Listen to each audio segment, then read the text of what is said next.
On sait déjà à quel point un environnement de travail peut avoir une influence positive ou négative sur la vie d'un employé. Vous êtes-vous déjà demandé à quel point la tangente de votre carrière aurait divergé si votre premier environnement de travail avait été complètement différent? Votre premier emploi était assez toxique.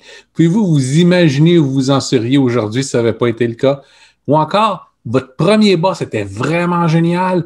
Comment ça aurait pu se passer s'il avait été un narcissiste psychopathe?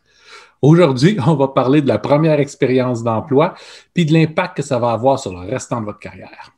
Cet épisode vous est présenté par GoPirate Canada, un organisme à but non lucratif d'économie sociale luttant contre la fragilité socio-économique des individus et favorisant l'apparition d'organismes progressistes. Il était une fois deux pirates barbus qui n'ont pas toujours eu de belles expériences de travail et qui tentent de faire en sorte que ça se passe mieux pour les autres. Ils partent à l'abordage des patterns toxiques et malsains pour proposer des solutions alternatives tout en levant le pavillon noir. Voici leur histoire. Ah, les premières jobs, Maurice. T'es-tu nostalgique? Non, pas particulièrement. Et je l'ai déjà compté, je pense. Moi, ma première job, mon papa m'a vendu à un des cultivateurs du coin pour 1,25 $. Vendu, pas loué, pas prêté. Ah Vendu. non, non, non, j'avais aucun mot à dire sur cet emploi-là.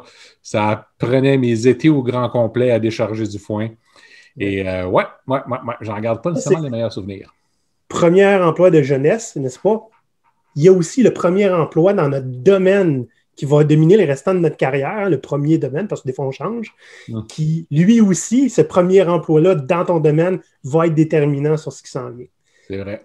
L'idée du sujet d'aujourd'hui, super intéressant, nous a été donnée par un de nos membres.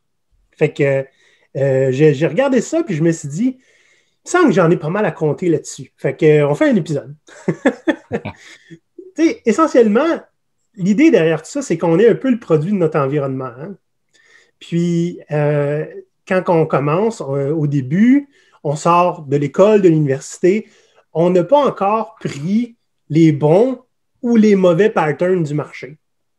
Puis c'est pour ça que je dis que ça va être déterminant pour le futur. Dans le sens que j'ai déjà vu, moi, j'avais un gestionnaire que je trouvais génial, qui, lui, insistait pour prendre le plus régulièrement possible des jeunes qui sortent de l'université parce qu'il n'y avait pas besoin de passer des mois à défaire des mauvaises habitudes qu'il avait prises ailleurs. Juste pour te dire à quel point c'est important. Oui, c'est bon, ça. Oui. Fait que notre première job va être déterminante sur la façon qu'on va aborder le reste de notre carrière. Quand on commence son premier emploi en professionnel, spécialement, là, ce dans quoi on a étudié, ben, on veut que ça marche, puis on veut plaire. Hein? C'est-à-dire qu'on ne va pas nécessairement immédiatement faire des choses qui sont incertaines. On a tendance à prendre la forme du trou qu'on nous donne assez rapidement. Sinon, il y a quelqu'un qui va vous casser pour que vous rentriez dans le trou. Oui, souvent, des fois, c'est ça.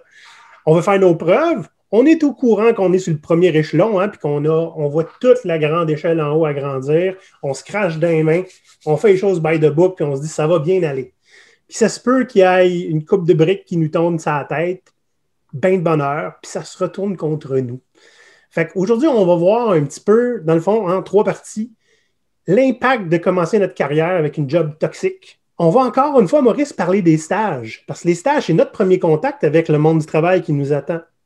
Puis, ça devrait être mieux en général. On est là pour apprendre, les stages vont nous aider. Souvent, c'est peut-être pire. Puis, on va donner 3 trucs pour ne pas donner ce genre de départ-là à vos juniors et à vos employés. Okay? En tant que gestionnaire, en tant qu'entreprise. Mais avant, Maurice, on commence à prendre une nouvelle habitude. Sarah, plug la publicité. Voici un avant-goût des épisodes exclusifs aux membres. Comment calculer la réussite d'un acte de mutinerie? Comment piratiser quand on travaille dans un McDonald's ou un Walmart ou un autre emploi peu rémunéré et très formaté? Un bon employé bien obéissant, ça connaît sa place. Okay. Avalez pas ça, là. On est autonome. On n'a pas besoin d'être géré comme des enfants de 5 ans. L'humain a-t-il encore une place dans le système de travail? Donc? Pour devenir membre de GoPirate, direction patreon.com/GoPirate Canada. Maintenant que vous avez tous envie de devenir des membres de GoPirate, on va voir qu'est-ce qui arrive si on commence notre carrière avec une job toxique? Parce qu'il peut arriver plein de choses. Hein? La plus commune, Maurice, c'est d'être PTSD pour le reste de notre carrière. Yeah? On a appris comment le monde marche, puis à partir de ce moment-là, on assume que tout le reste va être comme ça. Les mauvaises habitudes qu'on s'est développées, souvent basées sur la peur, hein, tellement d'organisations fonctionnent par la peur du blâme, ben, si tu t'es fait blâmer une couple de fois, tu vas t'assurer de ne pas faire de vagues pour pas que ça se reproduise. Oui, c'est typique. Hein? Moi, je l'ai observé, même quand, tu sais, j'étais un gestionnaire, puis je m'efforçais vraiment beaucoup à être un bon gestionnaire. Je me suis dit, le monde va être heureux, puis tu sais, tout ce qu'ils ont vécu avant va s'effacer. Non! Fait que la première fois que j'ai dit à quelqu'un qui venait d'arriver, OK, as-tu 2 minutes? Puis j'ai vu sa face changer de couleur 3 fois. Entre le moment où j'ai dit ça, puis qu'on s'est rendu dans la salle où je voulais lui demander comment ça se passe tes 2 premières semaines de travail, tu sais, j'ai compris que cette phrase-là, peu importe d'où elle vient et qui l'a dit, c'est une phrase qui est terrorisante pour la majeure partie des gens. Une des choses qu'on va faire, hein, si on n'a pas une bonne première expérience, ben on va prendre notre trou et on va essayer d'obéir au doigt et à l'œil sans questionner quoi que ce soit, parce qu'on a appris que questionner, ce n'est pas une bonne chose. Ce qui n'est pas nécessairement, ce qu'on enseigne, hein? Puis 2, pas nécessairement sain de ne pas questionner. Non, parce que souvent, il va y avoir des processus, il va y avoir des règlements, il va y avoir des habitudes de mis dans un endroit qui serait plus que dû pour être changé. Puis des fois, tout ce que ça prend, c'est un regard neuf et un vent neuf. Mais si déjà vous commencez à avoir peur puis vous n'osez pas transformer ces choses-là, ou au moins en parler, c'est sûr que ça ne changera pas. Là. Non, c'est ça. Et dans ce temps-là, on préfère jouer safe, hein? Marcher sur des œufs, aucune prise de risque si possible. Comme ça, on va être correct. Dans un environnement toxique, c'est une des manières de survivre. Là. C'est ça. Puis on se rend compte aussi, dans tellement d'environnements, les patrons se plaignent, mes employés font toujours le strict minimum possible pour ne pas se faire mettre dehors. Oui. Mais quand vos employés ont été entraînés à devoir marcher sur des œufs tout le temps, parce que s'ils dévient de la ligne directrice, ils se font taper dessus, que vous-même vous le fassiez ou non. Il y a des gens qui sont des bons gestionnaires, qui l'ont toujours été, qui ont eu la chance de ne pas avoir de mauvais emplois par le passé. Puis comme tu disais avec ton « t'as-tu 2 minutes », ben, pour eux autres, c'est ce qu'ils font de très positif. Ils ne comprennent pas comment ça peut terroriser puis déranger à leurs employés qui n'ont pas eu le même vécu. Là. Eh bien, exact. Puis moi qui me voulais bienveillant, hein, ça m'a traumatisé d'avoir cette réaction-là. Parce que c'est pas ça que je veux créer. Fait que je me suis rendu compte qu'il fallait que je dise autre chose. Que as-tu 2 minutes? Ou au minimum, dis pourquoi. T'as-tu voilà. C'est ça qu'on jase de tes 2 premières semaines, voir comment ça a été? C'est ça que j'ai fait. À la limite, si je ne peux pas le dire devant d'autres autour, c'est as-tu 2 minutes pour parler? Rien de grave.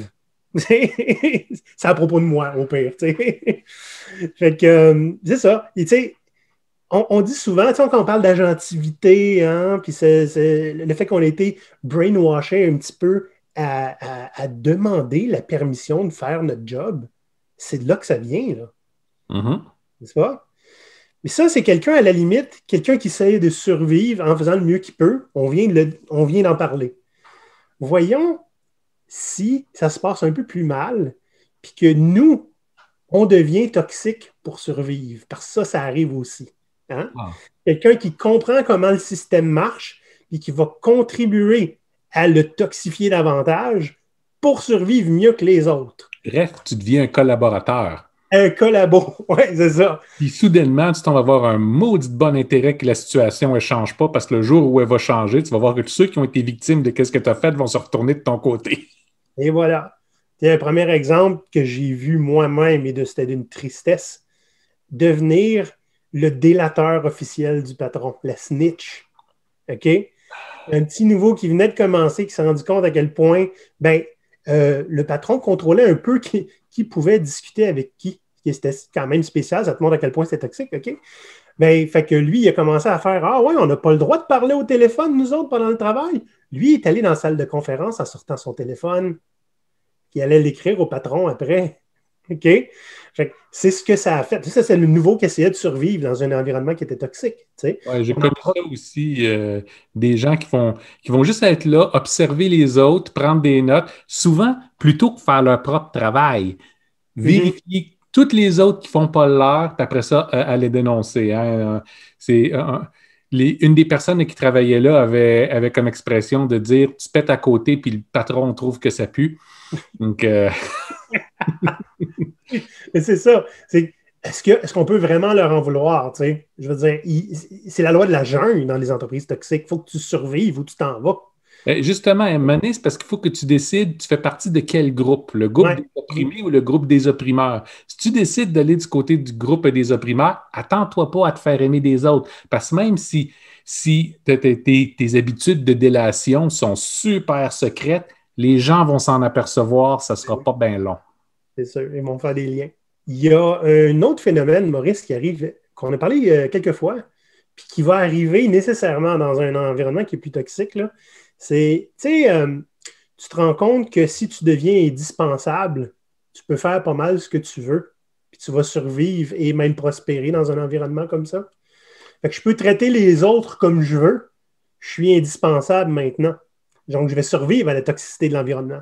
Ça, c'est pas juste être toxique pour les autres employés autour de toi, mais pour l'entreprise au complet, parce que pour être indispensable, là, il faut que tu commences à jouer avec le flow de l'information pour que ça passe par toi, pour que tu contrôles de plus en plus de choses, que tu aies de la connaissance que tu refuses de partager avec qui que ce soit, juste pour être sûr de conserver ton emploi. Fait que tu deviens un danger pour toute l'organisation puis les gens qui sont dedans, dans le simple but d'être difficile à mettre à la porte.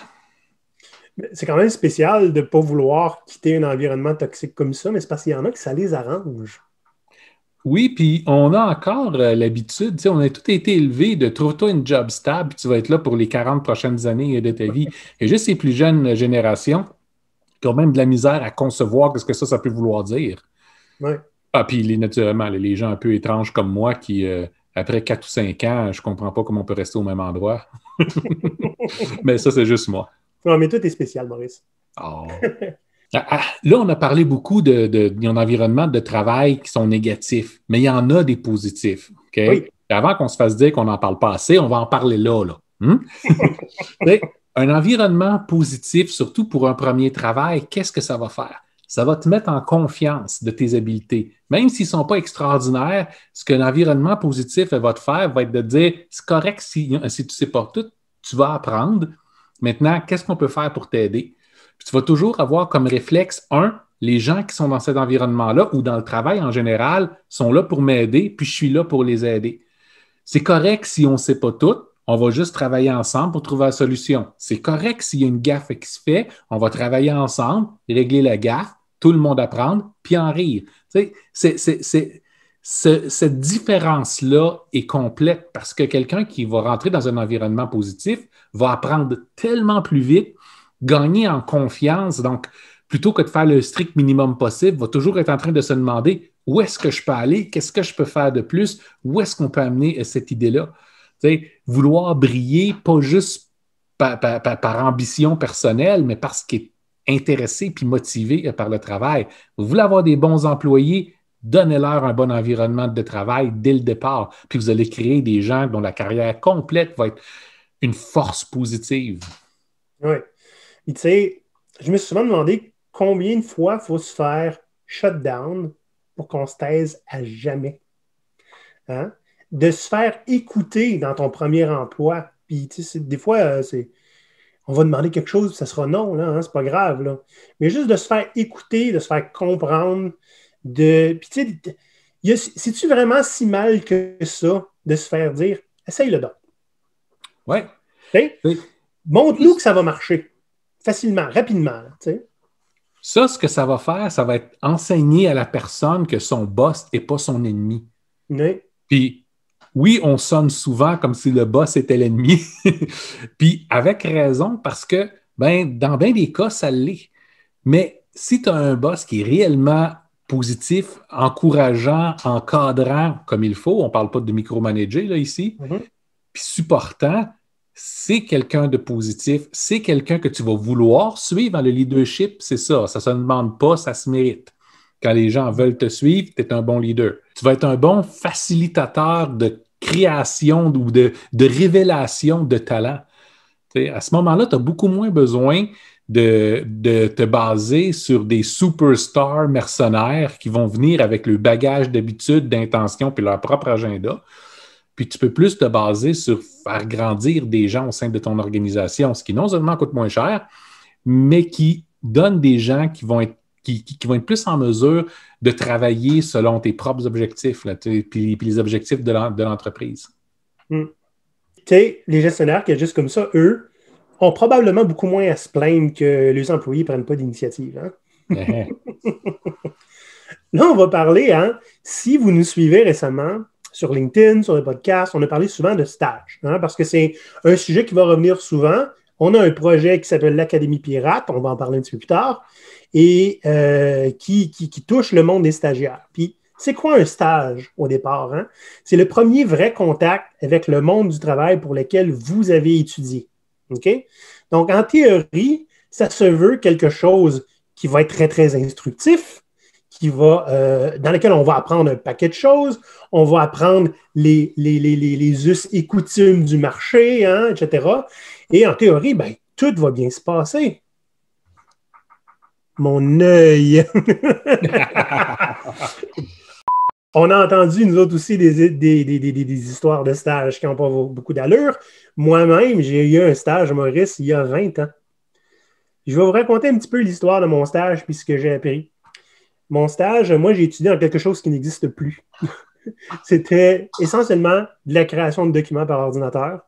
Et mon stage était dans une institution publique que je tairai. OK? Je vais vous montrer ce que j'ai appris, moi, pendant mon stage d'1 mois, qui, normalement, j'aurais dû faire, dans le fond, une espèce de plateforme web permettant aux professeurs de créer leur cours, ben, de monter le cours d'un professeur dans cette plateforme. C'était ça, mon stage. Stage d'1 mois, donc. Fait après une journée et demie, j'avais fini de monter le cours. Parce que j'étais un étudiant performant au cégep, puis j'avais des très bonnes notes.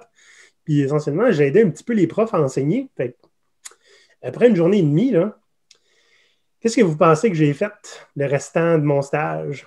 Maurice, je suis allé chercher des colis à la poste pour la personne qui me supervisait.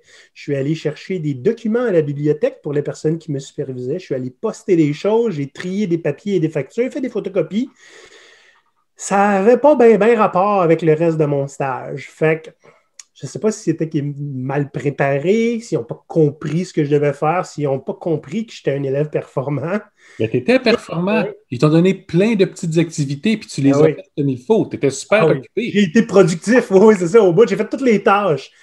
Et l'idée là-dedans, c'est que il y a plein de choses qui m'ont vraiment déplu de mon stage. D'abord, il était non rémunéré. Hein? La valeur a tout été livrée dans la première journée et demie. Le reste du mois, j'ai fait du travail sans la moindre valeur où je n'ai pas appris quoi que ce soit. Puis, je n'ai pas apporté quoi que ce soit à part sauver du temps à la personne pour qui je travaillais. Je me suis fait dire, ça c'est intéressant, j'avais deux collègues qui étaient à la même place que moi pour le stage, sur un autre projet. Et ils en arrachaient vraiment beaucoup, les pauvres. Moi, j'étais habitué de les aider à l'école. Je me suis fait dire, tu n'as pas le droit de les aider. Ils apprendront pas. Là, j'ai commencé à me taper la tête sur les murs. Okay? Fait que les voir en arracher pendant des jours et des jours pour quelque chose que j'ai la réponse sur le bout de la langue, me faire dire tu n'as pas le droit d'aller les débloquer, ça me rappelle des environnements de travail que j'ai connus par la suite. Évidemment, me déplacer, c'était presque 1 heure, à mes frais sur mon temps pour faire rien d'intéressant. C'était super. C'est un débat que j'ai encore aujourd'hui, n'est-ce pas? Me déplacer à mes frais pour faire quelque chose que je préfère de chez moi. Et honnêtement, il y a un truc que plus j'y pense aujourd'hui, plus c'était déplacé. Me faire insulter sur mon apparence avec une micro-agression physique, Maurice, ça t'est déjà arrivé? La personne qui s'occupait de moi. Attends un peu, là. Le gros monsieur obèse qui habituellement n'est pas assez jovial au goût de plein de gens. Voyons donc. En gros, là, la personne qui s'occupait de mon sang, j'avais une barbe à l'époque déjà. OK? Puis ça, c'est... Bon, ceux qui regardent sur YouTube, vous voyez la main, OK? Imaginez que c'est la main de la personne qui s'occupe de moi. Hey, ça, là, c'est pas bien professionnel. La personne m'a joué dans la barbe. comme ça, en me disant qu'il fallait que je m'arrase. V'là 20 ans, je sais pas, à cette heure aujourd'hui, c'était un petit peu plus la barbe, c'est plus reçu. Mais même si ce n'était pas v'là 20 ans, c'était-tu nécessaire de me jouer dans ma barbe, sérieusement? C'était pas super le fun. Puis, au final, post-stage, hein, me faire remettre en ma place par mon comité de stage, parce qu'ils n'ont pas aimé que je dise qu'un stage en secrétariat, c'était pas pour ça que j'avais signé. Moi, j'étais supposé aller monter des cours, puis pendant un mois. Puis je l'ai fait juste une journée. Et ils n'ont pas trouvé ça très drôle que je compensais du secrétariat. Et pourtant, hein, j'ai fait des factures, puis j'ai trié des affaires. Donc, moi-même, tu sais, ça m'a dégoûté. On m'a dit qu'il y avait un emploi possible au bout de tout ça. Ça a été non, 3e jour. OK? Ça m'a tout de suite donné une bonne idée de comment ça marchait dans la place là-bas. Ouais, ben, tu sais, souvent, les emplois possibles avec les stages, c'est là juste pour motiver le stagiaire. Hein? Ah non, ils me l'ont offert. Hein? Ah, OK. Mm-hmm! Ils me l'ont offert. Donc, ouais, c'est ça que ça ressemblait, mon premier contact, Maurice. Donc, je ne suis pas le seul, c'est sûr. Maintenant, nous, on aime ça dénoncer des choses, mais on aime ça proposer des solutions. Puis quand je disais tout à l'heure, hein, on a une initiative qui touche justement les stages, hein, le premier contact avec le travail, bien, on va en parler. Notre initiative, essentiellement, c'est de prendre des groupes de stagiaires, de les former en cohorte, c'est-à-dire entre 5 et 7 personnes, de leur donner une mission dans laquelle ils vont s'autogérer. C'est-à-dire, on va les mettre en contact avec des clients, ils vont avoir plusieurs types de tâches à faire, ça va toujours être très, très, très pertinent, mais ils n'auront pas de boss. On va être là pour les encadrer, pour leur enseigner des choses que tu apprends par l'expérience, puis des fois, ça peut prendre quelques dizaines d'années à apprendre, comme réussir à vendre tes idées, hein, réussir à former une véritable équipe, pas juste être un groupe de personnes qui travaillent ensemble, réussir à gérer vos conflits au sein de l'équipe, puis vous auto-gérer. Bien, c'est ça qu'on va leur apprendre. Eux, ensemble, vont devoir affronter les différentes demandes qui vont arriver des clients, puis figurer comment ils répondent avec le maximum de valeur possible. Donc, vraiment, tout le stage est conçu pour aider à faire ressortir leur potentiel, de leur donner la confiance de leurs idées, puis essayer de les pousser.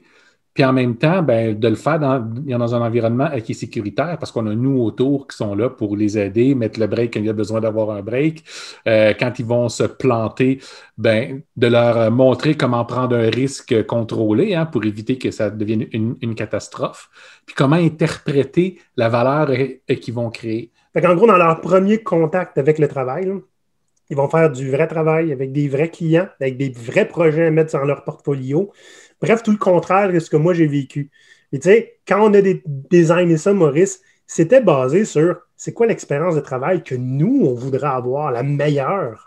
Ben, c'est ça. Puis basé aussi sur, tu sais, moi j'encadre y a des travailleurs dans des entreprises qui sont là des fois depuis des années, puis on voit à quel point ils sont rendus hyper spécialisés.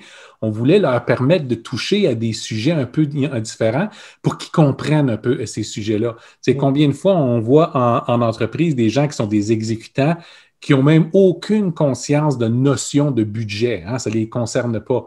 Là, nos étudiants vont déjà être concernés avec comprendre le budget des clients, comprendre comment leurs efforts coûtent, comment tout ça, ça s'ajuste ensemble, parce que c'est important après ça pour réussir à bâtir n'importe quel argument dans un contexte d'emploi, puis dire, regarde, ce que tu demandes, c'est faisable, mais ça va coûter plus cher que ce que ça va te rapporter.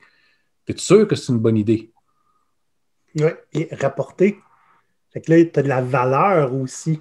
Exact. Qui s'ingère là-dedans. La notion de valeur est comme essentielle pour être un employé qui a de l'impact, pas juste performant, capable de faire plein de tâches, là, mais qui est capable de faire les bonnes tâches pour que ça vaille quelque chose. Mais ça, on veut qu'ils soient intimement familiers avec la notion de valeur dans tout ce qu'ils font. Ben oui, écoute, moi, une des questions qu'on m'a posées en tant que gestionnaire qui était géniale, pourquoi on ferait ça? Ça ne nous rapportera pas autant que ce que ça coûte. Oh! Tu sais, pas habitué d'entendre ça d'un employé. Non. C'est intéressant comme discussion. Ben, c'est une bonne chose. Fait que mettons que vous êtes un gestionnaire, hein, vous êtes dans une entreprise, vous prenez des jeunes, des stagiaires. Voici 3 trucs pour qu'ils vivent quelque chose de mieux que ce qu'on a dit en entrée de jeu, hein, dans une entreprise toxique. Oui, puis pour en faire le genre d'employé que vous voulez avoir. Oui, parce que le stagiaire, c'est pas juste quelqu'un qui va s'en aller dans quelques semaines, là, OK? Ça se peut qu'il reste. Fait que c'est notre responsabilité d'en faire un employé qu'on veut avoir. Okay? Puis quand c'est des nouveaux employés, des vrais nouveaux employés, l'intention est de les garder pendant un bout de temps. Et voilà. Donc, l'idée n'est pas de les mettre à votre main, en faire des gens bien obéissants. L'idée est essayer de les traiter de la façon dont vous auriez aimé être traité dans votre premier emploi. Si quelqu'un vous avait cassé, puis juste vous assurer que vous savez comment bien obéir à des gens, ben vous ne seriez probablement pas là où vous êtes aujourd'hui. Et ça, c'est une bonne règle. Ça, c'est le premier conseil, hein, by the way. Oh oui. Traitez les autres comme vous voudriez être traités à votre premier emploi. Le deuxième truc, c'est de ne pas traiter les employés comme si des gens qui ne savent rien. T'sais, même s'ils n'ont pas fini toutes leurs études, hein, des fois les stages avant la fin, même s'ils sont nouveaux sur le marché, ils ont quand même une expertise qui est émergente, puis une débrouillardise. Mettez-vous à leur service sans prendre les rênes de tout ce qu'ils font. Puis ça ne veut pas dire ne pas essayer de travailler avec les connaissances qu'ils ont. Mitigez vos attentes. Comprenez que quand ils sont débutants, vous n'aurez pas le même genre de travail que quelqu'un qui a peut-être 10 ans d'expérience pointue là-dedans. Donc l'idée est de leur faire comprendre le pourquoi ils doivent travailler, puis de les encadrer pour les aider à y arriver. C'est notre troisième truc. Hein? Oui. Mettre tout l'emphase sur l'objectif à atteindre, c'est-à-dire la valeur recherchée, hein? L'avantage qu'on veut aller chercher avec les tâches qu'on leur donne. Donnez-leur carte blanche pour livrer cette valeur-là. Ça veut dire qu'il faut que l'objectif soit encore plus clair que la manière de s'y rendre. Hein? L'information que vous leur donnez. Là. Puis ça, leur donner une carte blanche, je ne veux pas dire leur donner l'objectif, vous en allez, puis les laisser se débrouiller tout seuls. Vous êtes capable de rester autour. Faites-leur comprendre que vous êtes là pour les aider. S'ils ont des questions, s'ils ont des besoins, vous êtes là pour les aider. Qu'ils ne vous voient pas nécessairement comme une espèce de monstre intimidant, que tu es mieux d'arriver avec la bonne réponse tout de suite parce qu'il va être fâché. Au contraire, vous êtes un partenaire qui est là pour s'assurer de leur succès. Puis ça, c'est de leur répéter ça. Encore une fois, ça ne veut pas dire qu'il faut leur tenir la main tout le temps. Ça ne veut pas dire qu'il faut respirer par-dessus leur épaule, juste derrière de leur tête. Là.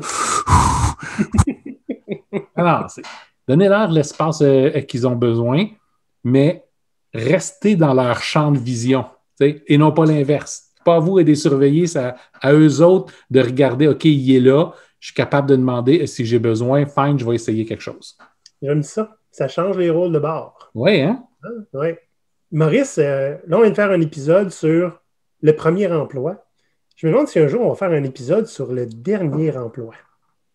Avant la retraite ou avant de dire « fuck it all, je m'en vais à mon propre compte ». Oui. Non, je parlais de « au diable, je veux plus faire ça ». Parce que nous, c'est ce qu'on a fait. C'est pas tout le monde qui va faire ça. Mais ça pourrait être intéressant. Le dernier emploi avant de le dire « au diable, je vais la créer, ma job ». On verra quand on aura de quoi dire là-dessus. Si vous le voulez, l'épisode, achalez-nous. Hein? Vous pouvez nous achaler par YouTube, vous pouvez nous achaler sur LinkedIn, on est très, très actifs. Et vous pouvez même avoir un accès privilégié pour venir nous achaler en tant que membre de l'OBNL. Pour ça, c'est sur Patreon. Hein? N'hésitez pas à venir nous poser des questions si vous en avez. Puis, ma foi, j'espère que vos premiers emplois se sont mieux passés que les nôtres. Et donc, mes chers pirates, même si vous n'êtes pas un gestionnaire, hein, ou un directeur ou un dirigeant, s'il y a un petit nouveau dans la place, traitez-le de la manière que vous auriez voulu être traité dans votre premier emploi. On vous check. Yes! Les pirates, à la semaine prochaine. Bye bye. Bye bye.